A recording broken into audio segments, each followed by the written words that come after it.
Dear friends, I would like to welcome Canan Piskin. She is a very inspirational lady. She is executive coach, the owner of the company, great mother, and she is the person who is helping a lot of communities and also a lot of women to stay strong and to be strong. She is now in London, and she is originally from Turkey, but actually Canan is from everywhere. That's why she is today on our mini summit, Go Global. Hello, Canan. Happy to see you. Hello, Olga. Hello from nice British. It has just rained in the morning. Now there is some sunshine. We are happy to have it, even in the summertime. I hope I could have sent this breeze to Dubai right now, but I hope with pleasure. We flow. have 45 degrees, and we always welcome the rain. The rain here is like paradise, and I think in London you get used to rain. Yeah. Indeed, indeed. That's the normal here. That's and wonderful. When you are going global, your normal changes, not because of COVID, but when you are moving to a new country, your normal is, when I was in Dubai, it was 45 was my normal. Now the daily rain is also my normal. So thank you for inviting me to a lovely event. Thank you, Canan. We're happy to see you. Canan is one of the today's guests, and she asked me not to give a lecture. She asked me from the beginning to ask her questions because she feels more comfortable and she wanted it to be moderated like a friend talk. And of course, with great pleasure, I will do like this, and I think it will be very good. Canan, you are the person who really in your life moved a lot. You are from Turkey, but then you moved to Dubai. And as soon as you become quite famous and successful in Dubai, you were working with Dubai Women Council, and I know that you were helping a lot of people. Then you moved to Azerbaijan. As soon you established yourself in Baku, in Azerbaijan, you again have to move and then again to England. And it's completely different worlds and different missions. Tell me, please, moving from one country to another, what is your experience? What are you feeling? How it's influencing your business? Thank you. It is my pleasure to share my experience, and I hope there will be quite a lot of people getting inspired to this. The motivation to moving abroad, specifically to different countries, has their specific motivations. But in general, there is a let's say vision I have been having, and also this has to be a family vision, because moving, if you are having a family, it's not that you can just decide a country and you just move. It was a family decision to experience new worlds, new cultures, new businesses, new way of doing things. And the first time I moved from out of Turkey was to Dubai. I was back then working for HSBC, and I was promoted to a role in HSBC Middle East, covering the Middle East and North Africa countries in the business risk control management within the commercial banking. And back then, my intention was not moving to Dubai, but moving to a new world. And I was lucky to be there, as Dubai is like United Nations, as you can say. And the first good part was there were lots of different cultures and from different nationalities, which was including a kind of a challenge as well. And we will be speaking about these in the course of our conversation. Moving to Azerbaijan was as my husband took a role at a university as a professor. We wanted to continue our life in a new country. So it is even much better to live in a country than just traveling all around or just spending a few days. It would be adding to our family's vision. I would like my children to experience different cultures, that there are different cultures, there are different religions, there are different ways of living things. there in Azerbaijan, I shifted to executive coaching as well. I was coaching chief risk officers and chief C-level leaders of a leading investment bank over there. And moving to United Kingdom, in fact, the first drive was my daughter wanted to study in England, because they turned out to be the global children. They no more want to go back to and at a young age, it's much easier for them to get to know new environments. I'm sure you have experience with your children as well. They are more comfortable with global practices, global culture. There is no something that I'm used to this, and I cannot live without this anymore. So as she was moving here, I said, okay, I'm coaching very senior level people in Azerbaijan, and I want to grow my business.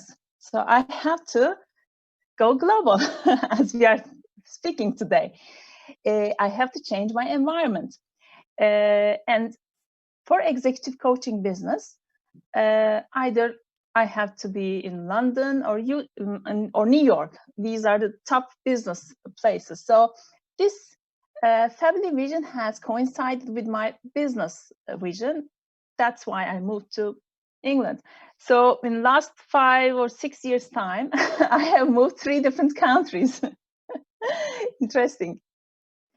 So it's interesting, and it's very difficult, and I know that because I know that you are the leader and you are leading a lot of women behind you, and some people, they say it's the same for men and for women, but you how to say, you sacrifice a lot because you are following your husband.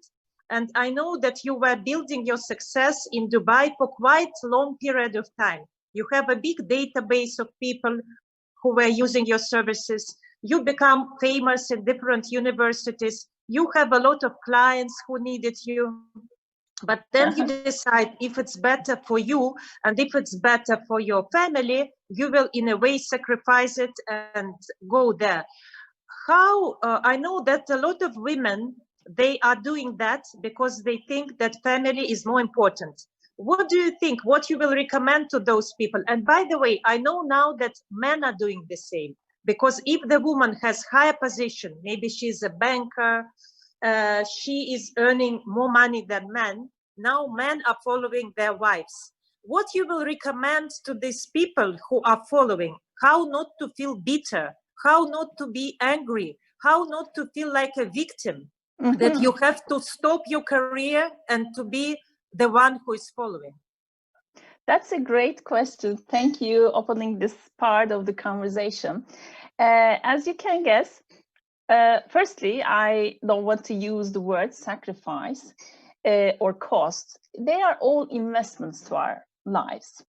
You are investing your family, your happiness, but also your future. And secondly, our first move from out of Turkey was because of my role. So my husband has resigned from his job, but what has created, this is very interesting, what has created an opportunity for him to start his second career as an academician. For example, he was in the finance sector as a trader in the mutual funds and fixed income sector, but he has also finished his PhD.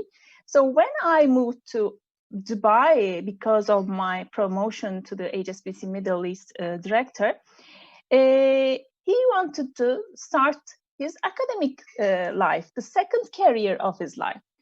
And it was something that has broadened our minds. If we had continued living in Turkey, we would be available with very limited options for our lives that is available.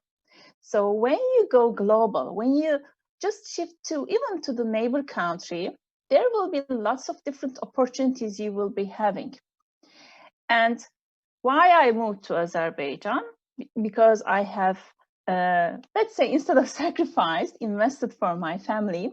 The well-being of the family being together is very valuable, and I have understood this value during this temporary time, I can say, this changing world as well. But also I have found opportunities in Azerbaijan. In Azerbaijan, firstly, it's a very open country to what is going on in the rest of the world.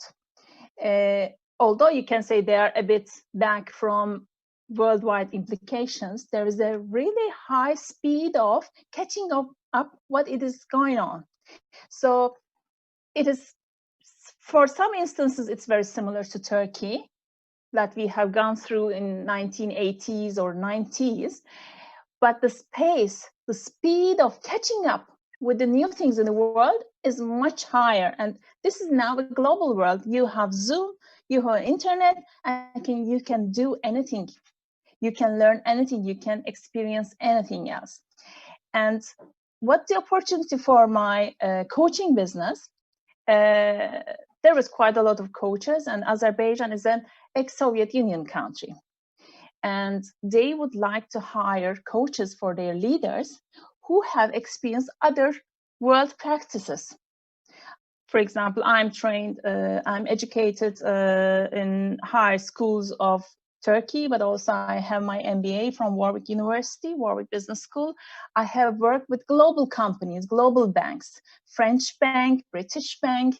And so the experience I have as an executive while I was working in the banking industry for 20 years has been a differential for me to get into the market of coaches in Azerbaijan. There I was able to experience and make use of what I have gained in this period of time.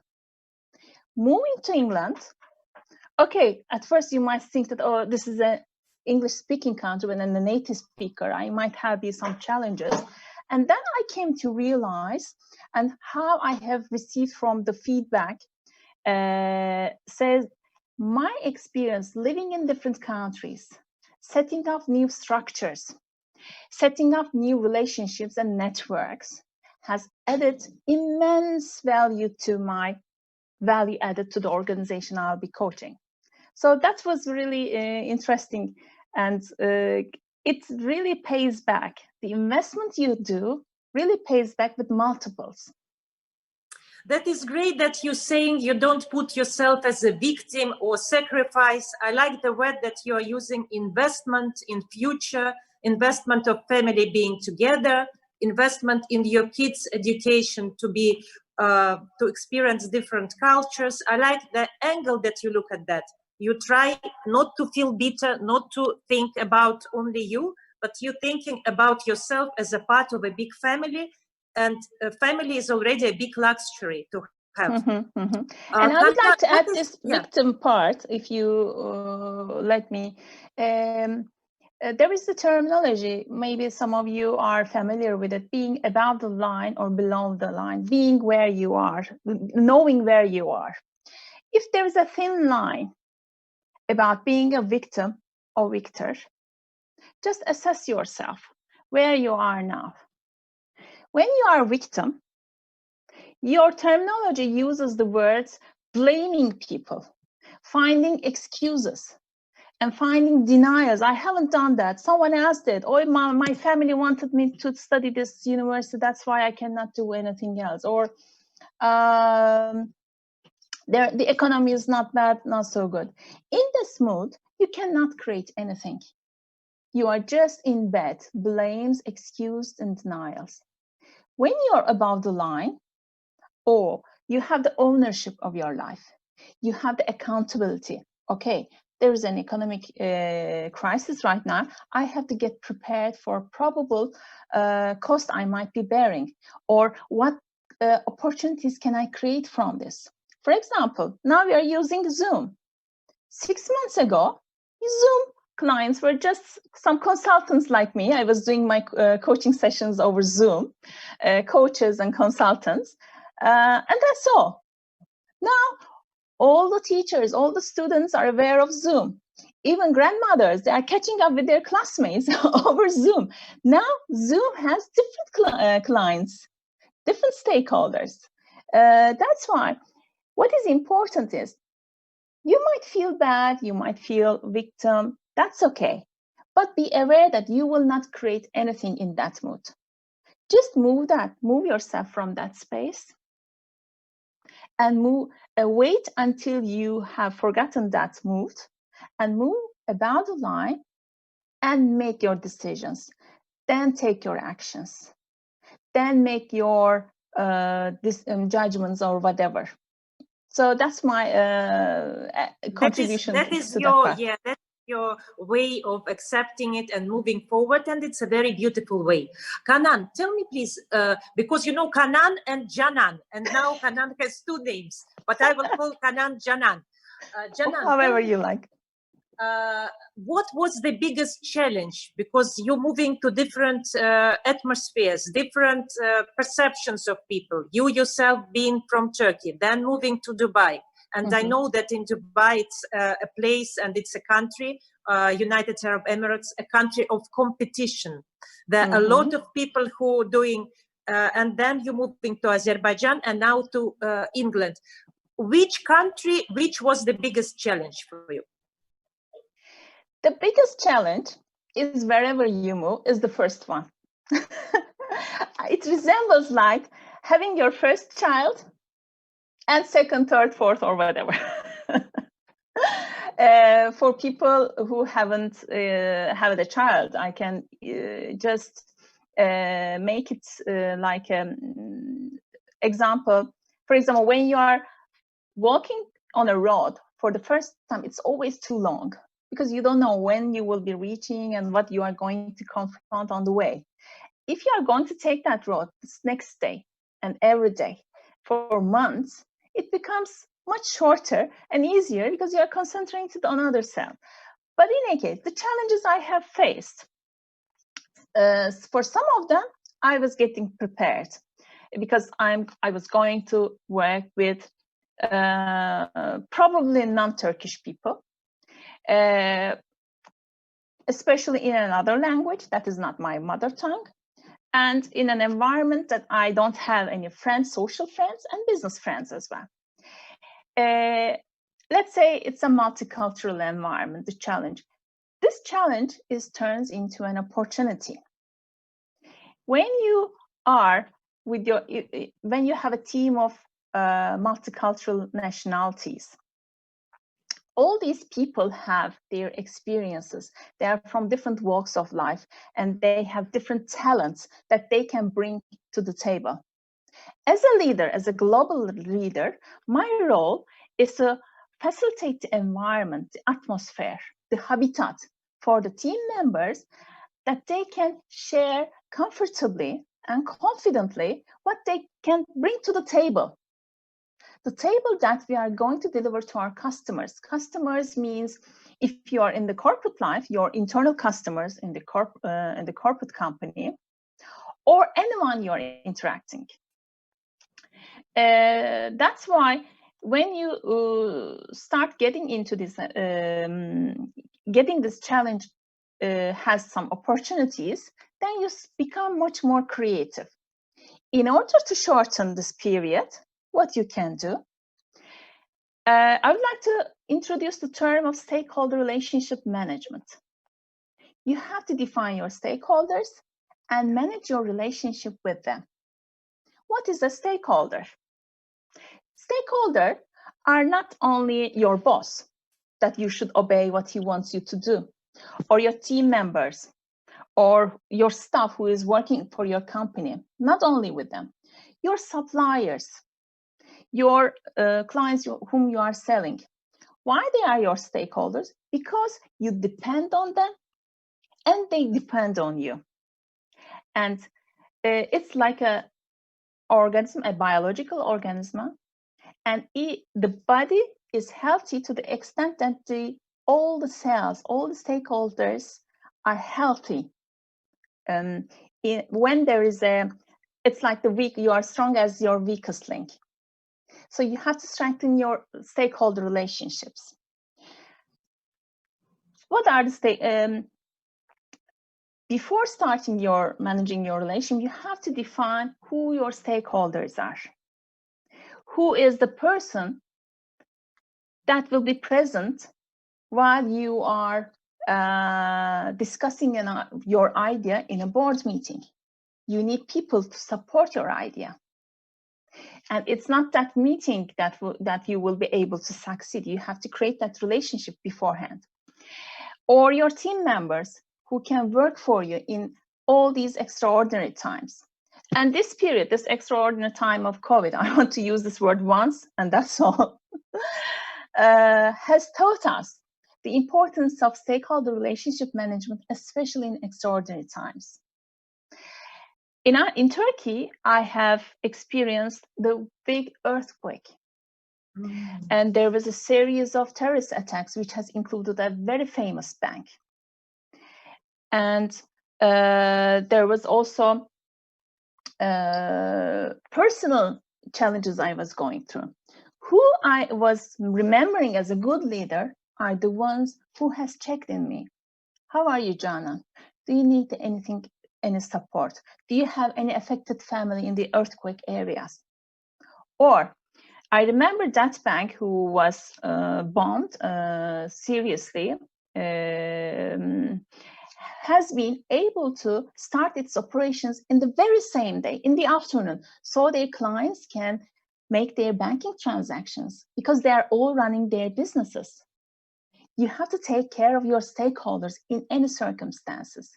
Or how they were able to do this operations to run in the very same day, because they have very good service providers, their IT systems, they had their contingency planning. That has facilitated that environment. And the stakeholders are the people who you depend on, your team members who will work with grace in any condition, or your supplier who will support what you need in extraordinary times. I have heard nowadays the logistic companies were working tremendously. They can't have an excuse because they have to support their retailers who would be providing all the essential items to the people. And also your peers who have supported you in a very serious meeting, in a board meeting, if you were able to support your ideas. And these relationship management will be remembered not only the next day, the next year, 10 years, 15 years, 50 years.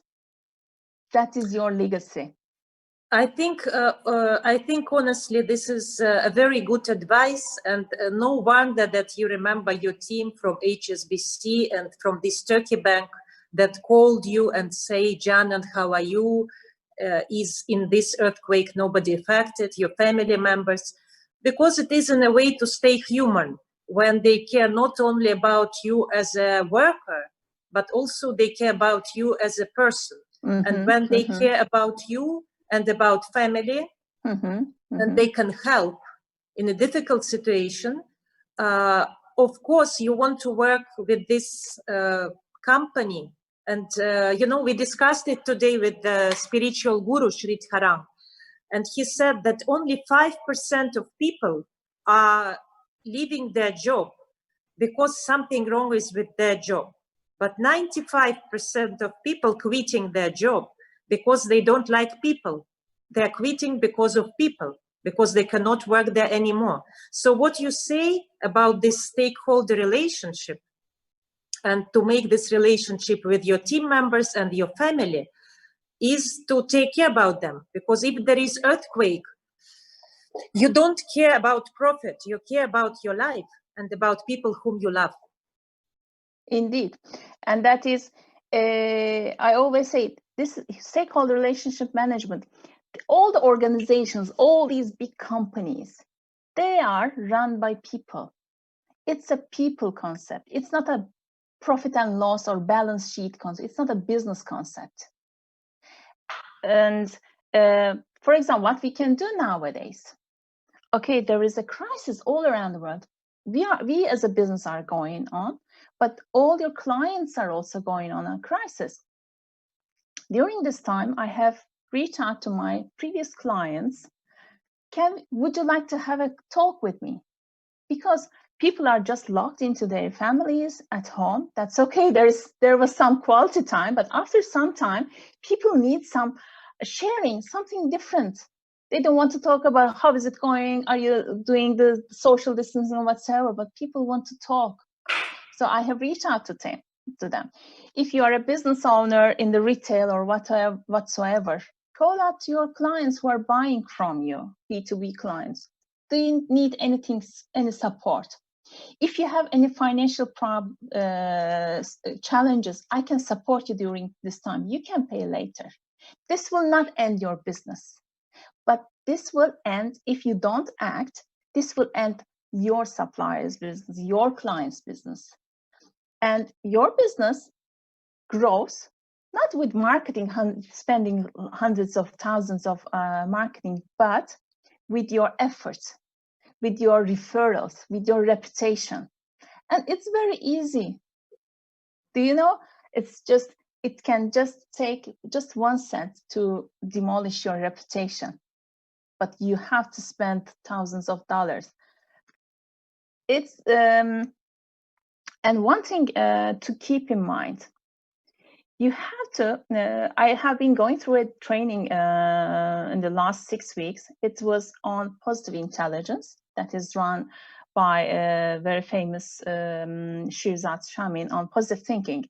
He says that the human mind is very susceptible to sticking to the negative. And you have to have at least 3 positive things to erase this one negative thing. Yeah, it looks like the negative things, unfortunately, are much stronger and they stuck in our mind. And to eliminate a bad word, you need to say 3 good words to remove it from the mind of the person. Otherwise, he will be upset and he will be remembering it for a long time. Yeah. Indeed, indeed. So when you start a positive conversation, for example, I just called you, Olga, how are you doing? And you said, Jana, you were in my mind. I was thinking of you and I was having it. This has just challenged to another positive idea in my mind. Oh, Olga, I was thinking of this project and thank God you have called me. Then we can facilitate and things get faster. You can action things much easier. And it's the ripple effect, kind of a ripple effect that you are creating in the world. Oh, absolutely, I agree, because there is too much, social media, news, CNN, BBC, and if you will only listen to that, you will be sick. Even if you are not sick, at least you will be mental sick.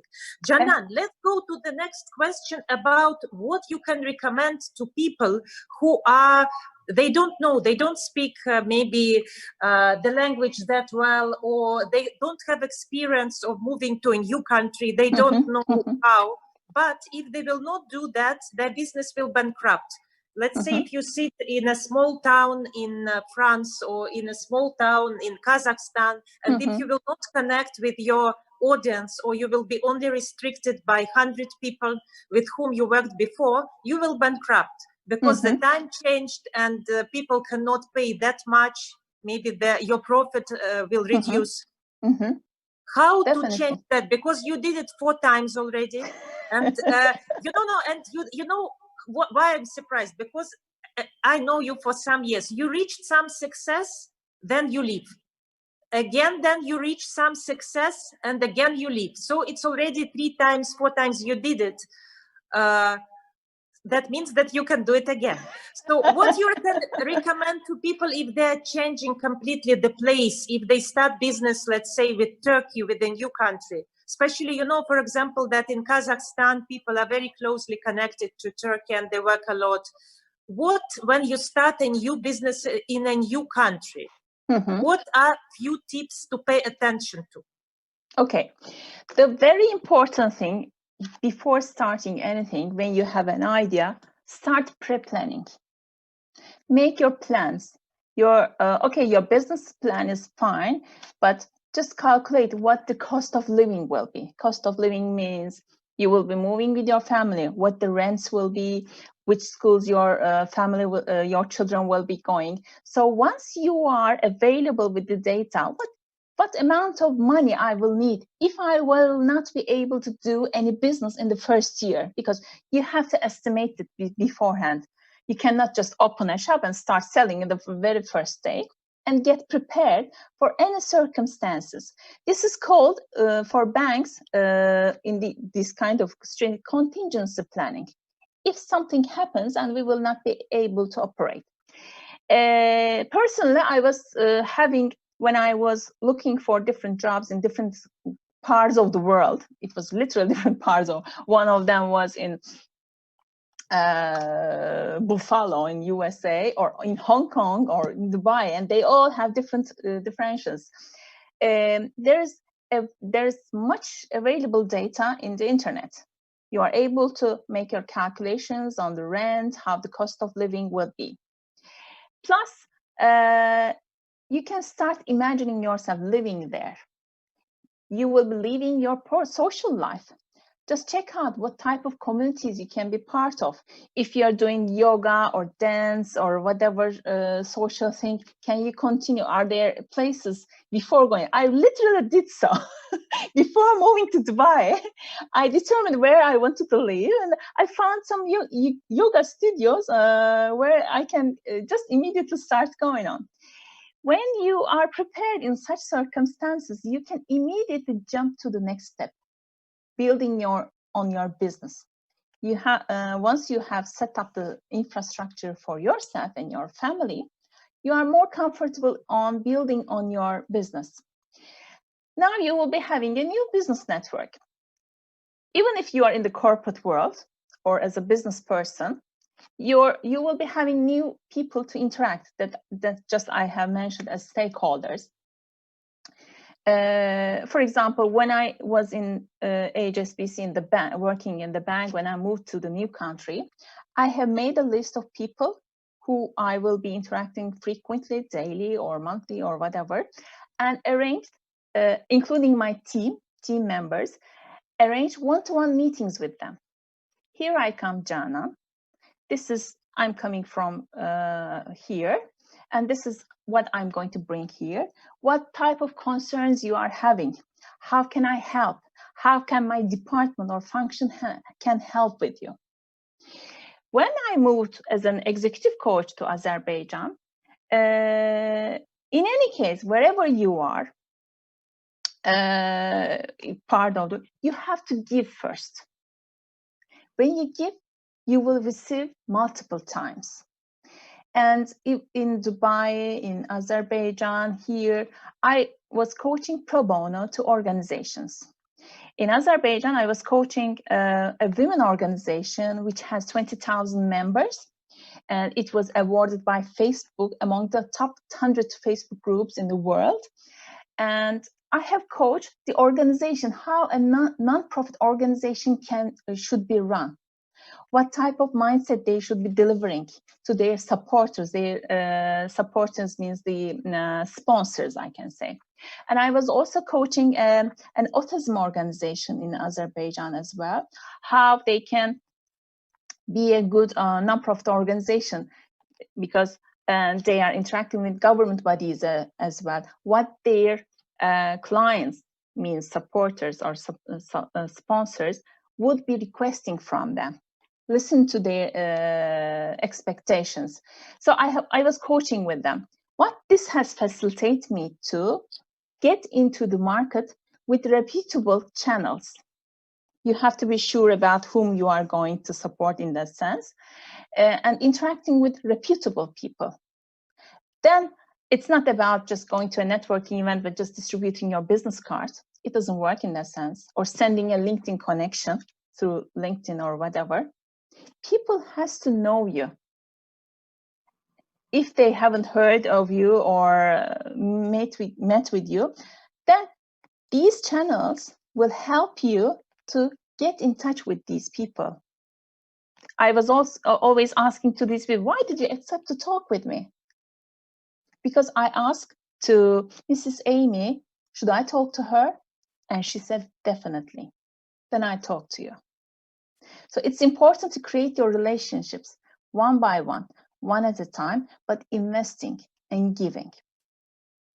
It's, very important, since you did it many times, and I like this concept that you shouldn't come and ask, give me that, give me this, I will do that. But when you share what you can do for them as well, especially now, when the time is changing and not many people can afford the same amount of money, even for coaching. Canan, I want to ask about your profession, now executive coaching. You were afraid to change because you have a stable job. HSBC Bank is one of the best banks in the Middle East, and you have a high position. And on the market, there are thousands of coaches. And unfortunately, the word coach is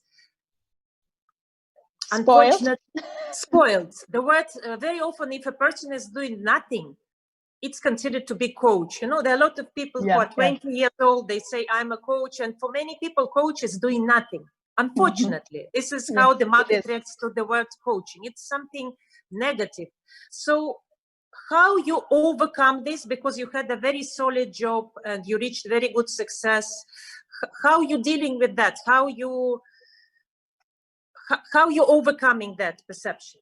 Whatever you are doing, I'm not going to talk about my coaching, but whatever business you are doing, you have to come to the market with your differentials. What is different from you? If there's a basket of apples, why should I select that apple in the corner? You have to have something different. And we all have, in fact, we are just not aware of it. For example, while I was moving from Azerbaijan to England, I have worked with a coach for my marketing strategy, and we have defined my differentials. An executive coach, okay, there's quite a lot. I'm an executive coach who has an MBA from Warwick Business School. Okay, there are very few, but very few. So I'm an executive coach with Warwick MBA plus 20 years executive experience. Oh, that's a bit different. Not all the coaches have that much experience. I am an executive coach who has 20 years background with an MBA and has lived 4 different countries. And then you become more precise, then your niche market just appears, the people who would like to work this type of a coach. There are people who would like to work with a coach with a psychology background that are not my market. I don't need to work for them. Just define your niche market. Niche market is not selling Ferrari. Niche market is selling to the right people who wants your service. And these qualifications, people not be buying these qualifications. People will be buying what I'm going to solve their problems, which problems I will be solving. My solutions I can provide. That's why here I'm coaching executive expat women, expat, let's say foreign, it's not used in England, let's say, foreign women or men, whatever, who has just moved to a new country or a new organization, so that I can share what I have experienced, what I have learned, adding to the know-how of coaching or executive coaching, or the tools I have gained from Marshall Goldsmith's stakeholder-centered coaching. So, I see. So it's very different. You take it in a different way. You try to find your niche and the thing that you're the best in. And also you try to find where you can be the most helpful to community, where you can bring the biggest help and your expertise will be valuable. That's you try to do accent on this. And that's my last question to you, Canan.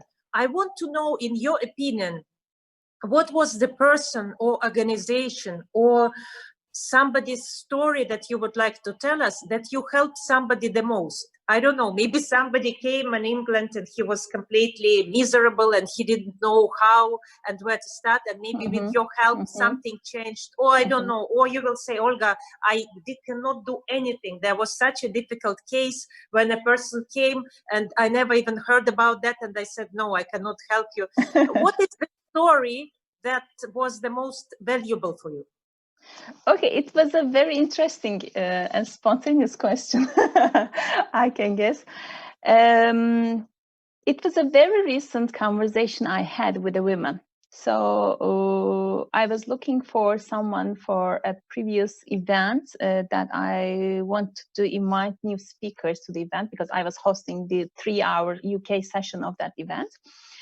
And one of my friends in London, she suggested someone.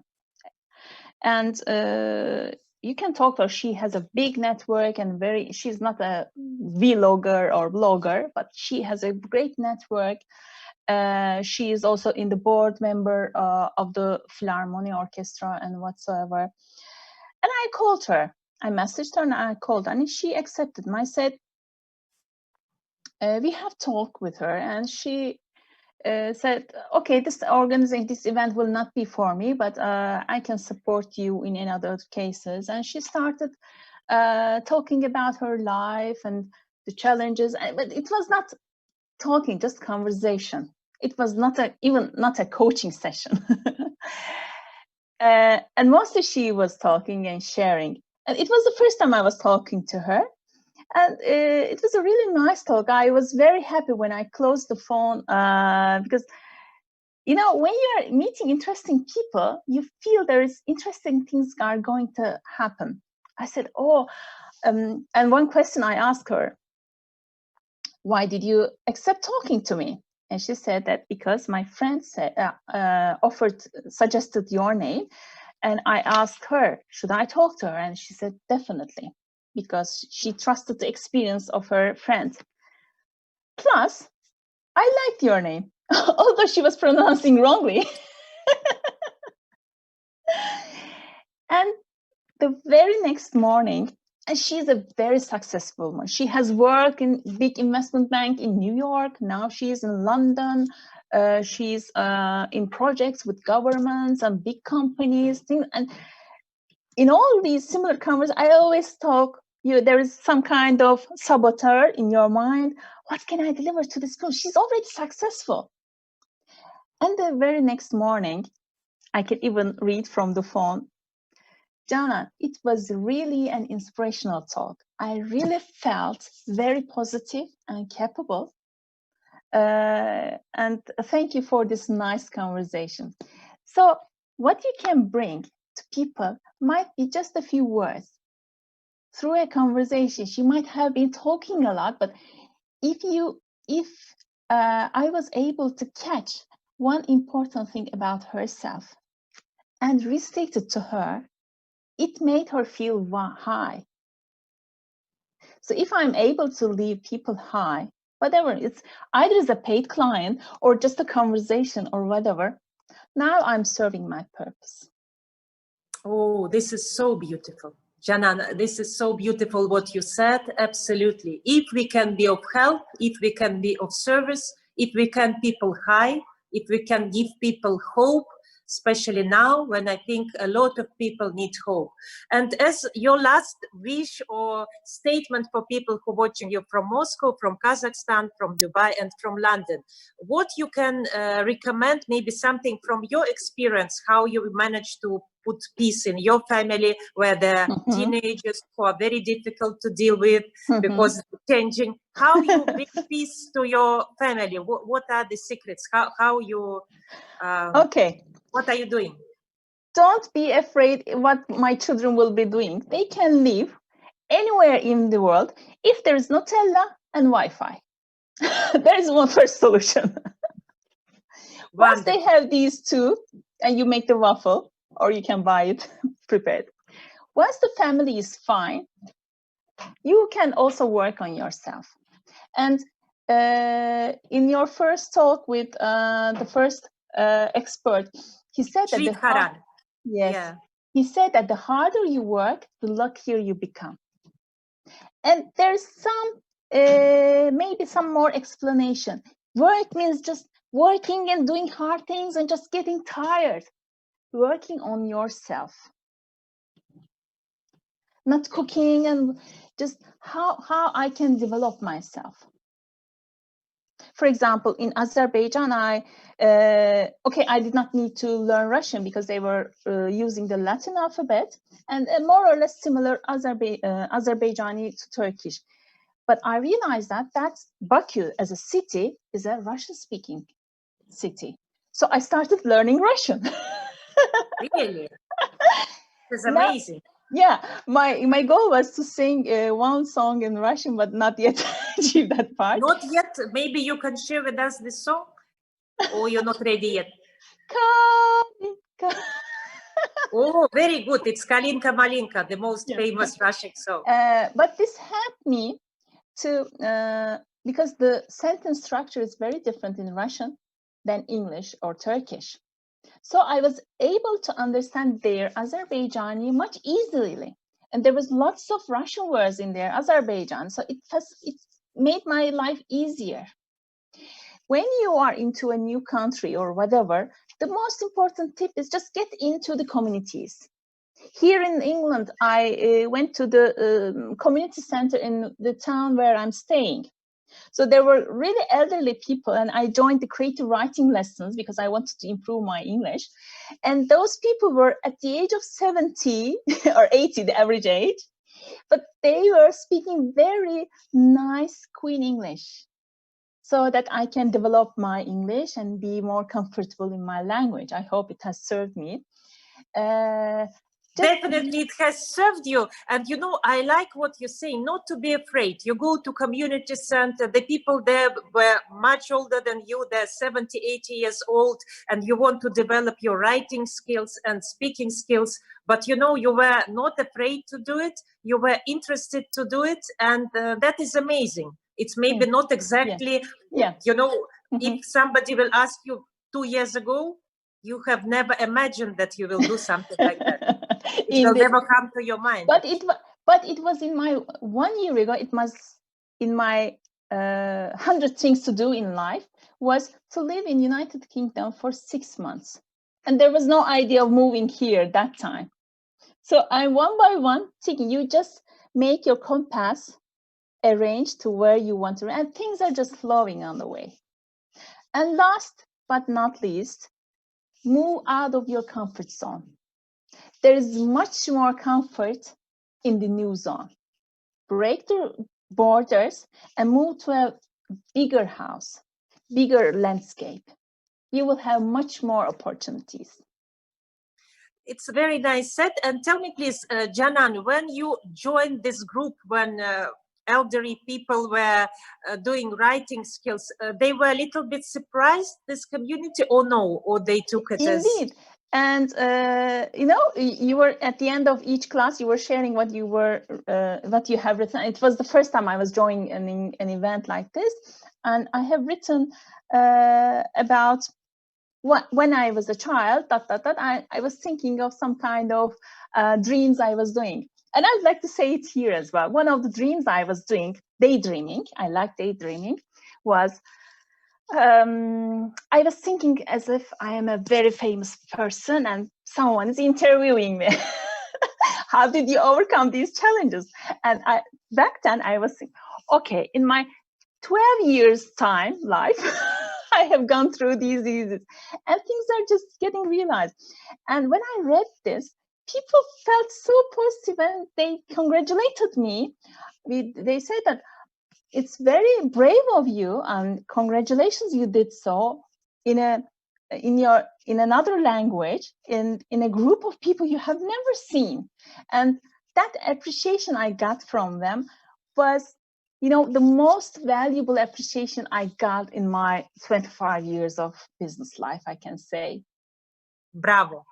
Canan, this is amazing. Thank you so much for sharing. Thank you for interesting experience of moving around 4 countries and be working from HSBC Bank to becoming executive coach, England, Dubai, Azerbaijan, Turkey, and uniting all these countries together. And I hope it will help people to go global. Thank you so much. Be safe, stay safe, and thank you for your precious experience. Thank you, Olga. Thank you for facilitating this great event today. And I'm looking forward to listening to Antonina. Oh, yes. She's a great lady. We will start in 10 minutes. So please join. Thank you so much. See you.